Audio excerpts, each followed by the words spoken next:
If you're constantly exhausted, if you lie awake at night, replaying conversations, wondering if you were too much or not enough, if you show up early, stay late, and still feel like you're failing, this isn't just burnout.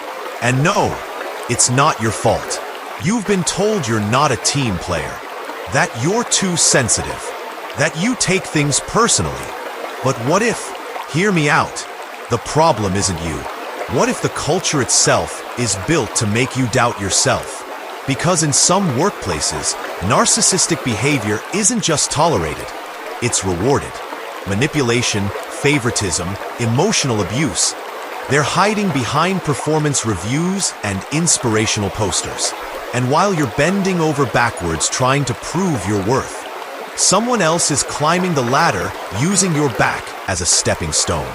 This isn't just toxic leadership, it's a narcissistic system, and it thrives by making good, honest people like you feel broken.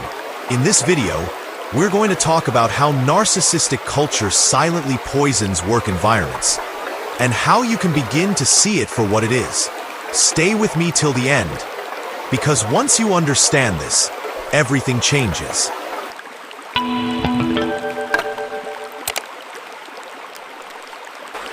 Part 1. Recognizing narcissistic toxic culture. Narcissistic personality disorder, NPD, is more than just vanity or arrogance. It's a deeply rooted pattern of manipulation, entitlement, lack of empathy, and a relentless need for control and admiration. But when we talk about narcissism in the workplace, we're not just talking about individuals with NPD. We're talking about narcissistic traits that infect entire environments. In toxic work cultures shaped by narcissistic values, the system rewards image over integrity, performance optics over actual contribution, and submission over authenticity. Leadership isn't about guidance, it's about control. Superiors demand loyalty, but show none in return. Success isn't earned, it's curated through favoritism, alliances, and power games.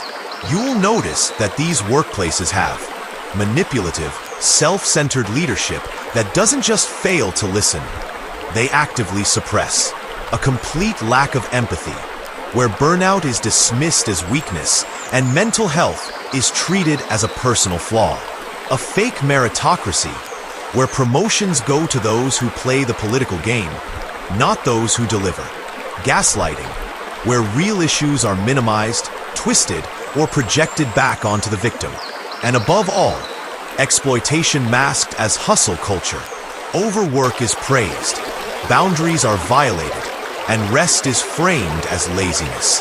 In these environments, workers are not humans, they're tools, disposable, replaceable, and expected to smile while breaking.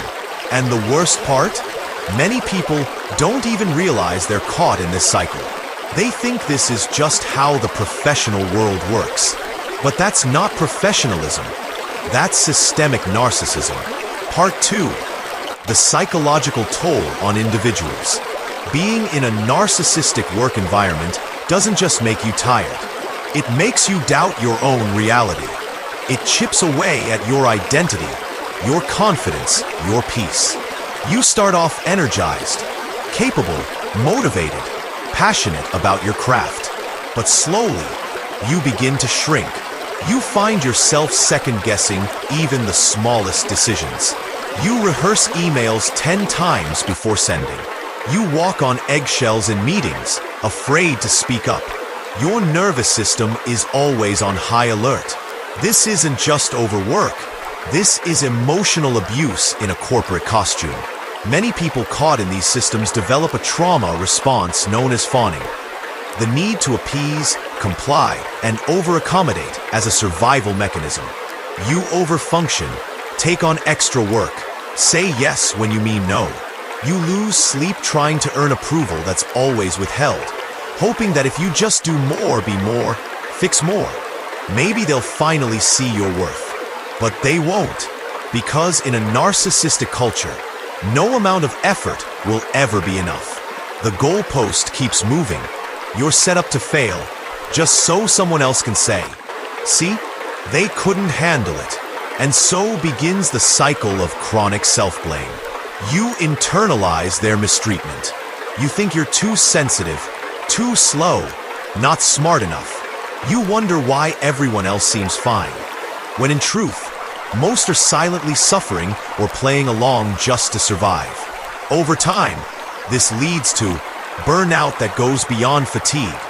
It becomes soul-deep exhaustion, imposter syndrome, even when you've proven yourself over and over. Loss of self-trust, because your intuition has been repeatedly invalidated. And in extreme cases, anxiety, depression, even PTSD. Take, for example, Sarah, a project manager who started out confident, creative, and full of ideas. Within a year, she was asking for permission to speak in meetings. She kept apologizing for things that weren't her fault. Her boss would take credit for her work, then criticize her in private. When she brought up concerns to HR, they said she needed to work on her attitude. This is how people break. Not because they're weak, but because they're being silently, systematically eroded. Part 3. Why so many people don't see it. You might wonder, how does this continue? Why don't more people call it out? The answer is painful. Narcissistic systems are experts at hiding. They cloak dysfunction in the language of innovation, teamwork, and ambition. They brand manipulation as leadership. They call exploitation grit. They sell silence as professionalism. In these environments, positivity is weaponized. You're told not to complain, to stay grateful, to focus on solutions, which sounds nice, until you realize it's a way to shut down real concerns. Meanwhile, loyalty is demanded, not earned. Speaking up is seen as betrayal. You're expected to protect the company's image, even if it's destroying your well-being. And when you finally do try to raise the alarm, you're met with what psychologists call collective gaslighting. That's when everyone, co-workers, managers, even HR, denies the problem. You're told you misunderstood, that you're being dramatic, that everyone's stressed. The system doesn't just ignore your pain. It convinces you that your pain is the problem. This is how people stay stuck. Not because they can't see the truth, but because they're made to doubt the truth they already feel. Part 4. You're not alone, and you're not the problem. If you felt this way, I want you to hear me now. You're not crazy. You're not overreacting. You're not the weak link. You're a human being in an inhuman system. The fact that you're burned out doesn't mean you're broken. It means your body, your heart, your nervous system are trying to protect you. It means you've been giving too much for too long, in a place that gave too little. So many others are going through the same thing. They're sitting in meetings with fake smiles, holding back tears in bathroom stalls, pretending everything's okay, because they're afraid of what will happen if they stop pretending. You are not alone. You are not too sensitive.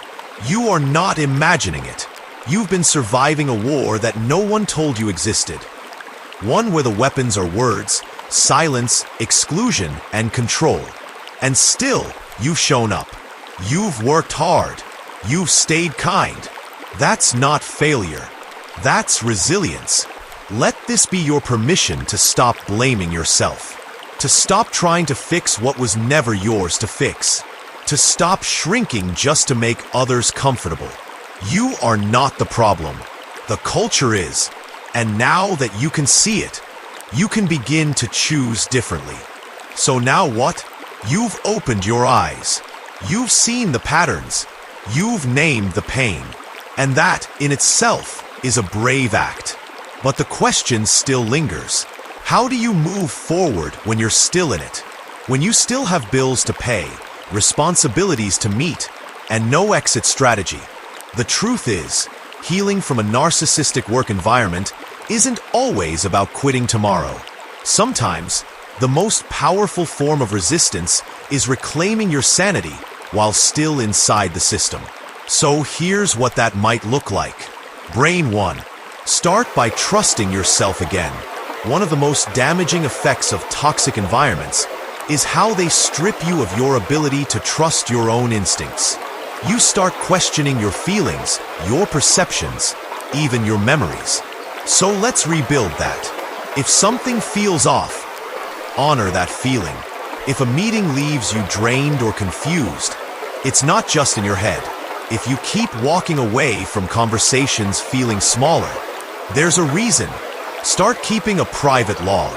Write down interactions that feel manipulative or cruel, not to fix the person, but to validate your own experience. Over time, you'll start seeing the pattern clearly, and with clarity comes power. Shield 2. Protect your boundaries bit by bit. You don't have to transform into a boundary-setting superhero overnight. Start small. Take your full lunch break, even if no one else does. Don't answer emails after hours. Say, "I'll think about it," instead of saying yes automatically. Remove yourself from toxic gossip or emotional labor that isn't yours. Every act of self-protection, no matter how small, is a declaration. My energy matters. My peace matters. I matter. Yes, they might call you difficult. Yes, they might label you as not a team player. But that's only because they can no longer exploit you easily. Let them be uncomfortable. You've been carrying that burden alone for far too long. Handshake 3. Find safe people. Even just one. You don't need a whole tribe. Sometimes all it takes is one safe person who sees you. Maybe it's a colleague who shares the same unease. Maybe it's a friend outside work who listens without judgment. Maybe it's a therapist who helps you make sense of the gaslighting. Healing begins with being believed. So talk to someone who doesn't try to fix you, but simply says, "Yeah, that's not okay. I see why you feel that way." That kind of validation is medicine for the soul. And if you don't have anyone like that right now, know this: you're not alone. There are support communities, online groups, therapists, advocates.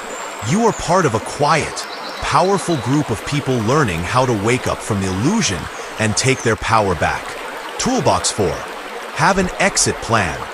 Even if it's long-term, it's okay if you can't leave yet. Not everyone has the privilege to walk away. And that's not weakness, that's reality. But you can begin to prepare your soul for departure, even while your body remains. Update your resume quietly.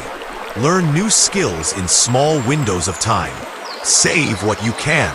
Explore other industries or cultures that align more with your values. Daydream, because dreaming is a form of protest too, even if it takes a year or 3. Having a vision of freedom gives you hope, and hope keeps the fire alive when everything else tries to smother it. Fire 5. Redefine your worth. Repeat after me. My value is not based on my output. I do not need to earn love through exhaustion. My boundaries are not negotiable. I deserve to be seen, heard, and respected. Your worth is not tied to what a broken system thinks of you. It is not defined by performance reviews written by people who barely know your heart. It is not reduced to how many hours you give, how many emails you send, or how many times you smile while hurting inside. You are not your job. You are not your productivity. You are not a machine. You are a full, complex, magnificent human being. And you were never meant to be used up and thrown away. Herb 6. Let the healing begin on your terms. Healing doesn't happen in a straight line. Some days you'll feel strong. Other days you'll question everything again. That's normal. That's human. So give yourself grace. Maybe healing looks like crying in your car before walking into work and still showing up. Maybe it looks like saying no to an extra project for the first time. Maybe it looks like journaling after work just to sort through the fog. Maybe it's just resting without guilt for once. Whatever your version is, it's valid. The culture might never apologize. The narcissistic boss might never admit what they did. The system might keep going without ever noticing you left. But none of that defines your story. You define your story with every breath you reclaim, with every truth you speak, with every time you choose yourself, even quietly. Speech balloon final words. You are not the problem. So many brilliant, kind, hardworking people walk through life believing they're the problem, simply because they tried to survive in systems built to exploit them. If that's you, I hope this message becomes your turning point. I hope you begin to see your burnout not as failure, but as your body's wisdom. I hope you begin to hear your inner voice again, even if it's faint. I hope you know that choosing peace over perfection is not weakness, it's revolution. You are not the problem. You never were. You were just too empathetic in a culture that punished empathy, too sincere in a system that rewarded deception, too human in a place that wanted robots. But now you know, and knowing is the beginning of freedom. If this resonated with you, share it with someone who needs to hear it, because we heal faster when we heal together. You deserve a workplace that values your humanity. Until then, protect your peace, like your life depends on it, because it does.